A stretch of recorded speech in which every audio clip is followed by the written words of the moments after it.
Varias veces me habrán escuchado decir que obviamente que lo sexual, todo lo que tenga que ver con la sexualidad, vaya si será un tema tabú. Pero también hablar de espiritualidad es un tema tabú. Y más cuando uno intenta conectar lo espiritual con lo sexual.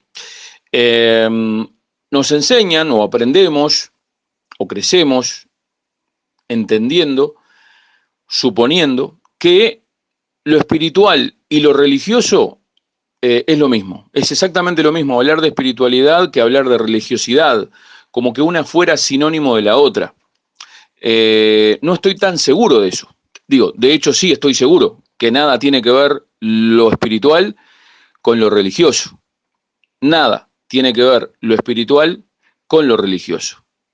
Y más loco es cuando uno intenta conectar lo espiritual con lo sexual. Ahí sí, poca gente logra hacer esa conexión.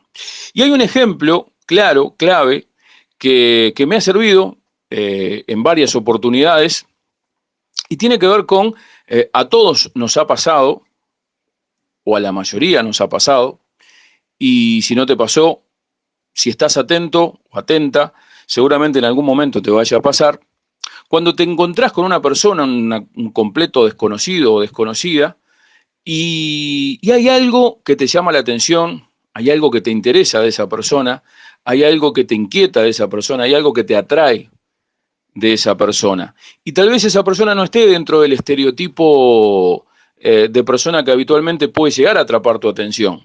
Tal vez no tiene eh, el físico que habitualmente te llama la atención, tal vez no tenga la edad, tal vez no tenga las características, en fin, es raro que alguien así te pueda interesar o atraer esa atención o despertar un interés o un gusto o una atracción que obviamente es más allá de lo físico. Y no te das cuenta de qué se trata.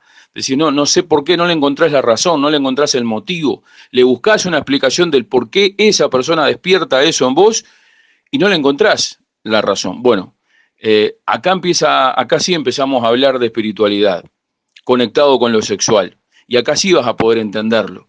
Donde hay algo que no tiene explicación en lo racional, pues sí la tiene desde este plano, uniendo, conectando lo sexual con lo espiritual.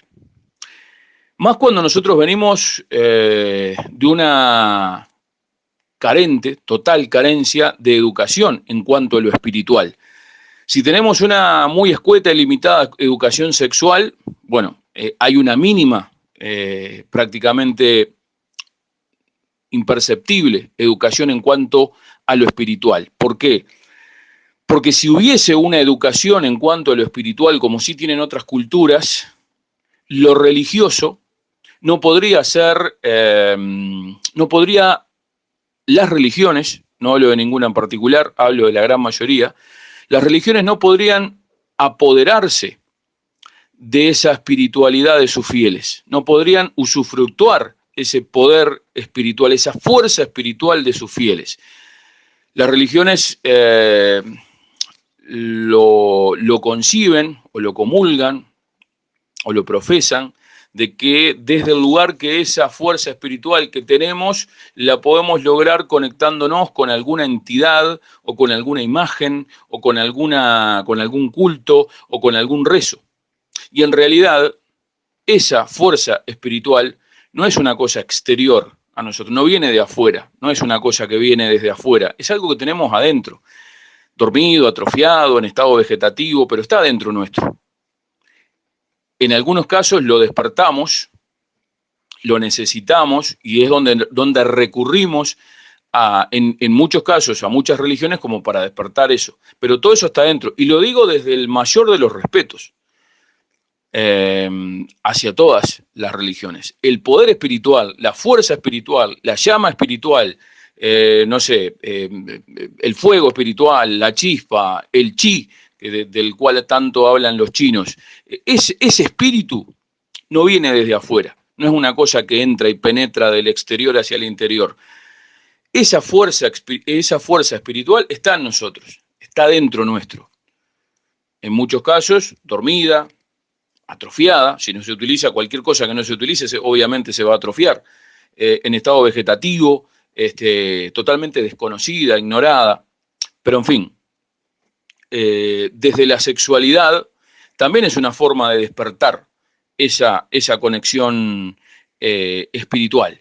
Y cuando despertás a eso, o despertás eso, o te genera por lo menos la curiosidad de querer saber un poquito más de eso, ya te encontrás con una pata de la mesa que no estaba. Cuando uno habla de equilibrio, cuando uno habla de estabilidad, cuando uno habla de la parte sexual, espiritual, intelectual, eh, también lo que tiene que ver con lo emocional, esta pata de la mesa no existía a lo que directamente y estrictamente se refiere a lo espiritual. Y esa conexión sexual ya no es solamente, y básicamente hablando de sexualidad, la atracción, el interés, la conexión, ya no solo pasa por lo que entra por los ojos, ya no solo pasa por lo físico, no solo pasa por la imagen, ya no todo pasa por la fantasía, el morbo. Ahora hay una conexión, un fuego interior, algo muy en nuestro interior, en nuestras entrañas, algo que viene desde nuestra esencia, algo auténtico, innato, primitivo. Auténtico, innato, primitivo, que realmente somos eso, nosotros somos esos, esa es nuestra esencia. Y conectarnos sexualmente y poder permitirnos conectarnos desde lo sexual también, haciendo entrar en el juego a lo espiritual. Y esta frase, que puede tener muchas interpretaciones, tantas como tantas personas pueden leerla, esta frase, magnífica frase, hermosísima frase, de Gabriel García Márquez, te quiero no por quien eres, sino por quien soy cuando estoy contigo. También esta es una forma de entender esa frase, de poder utilizar la frase como un disparador y entender cuando existe esa conexión espiritual. Y desde ahí eh, anexarla a lo sexual, conectarla con lo sexual y empezar a entender y empezar a descubrirse para descubrir a otros y a su vez seguir descubriéndonos a sí mismo. Te quiero no por quien eres, sino por quien soy cuando estoy contigo.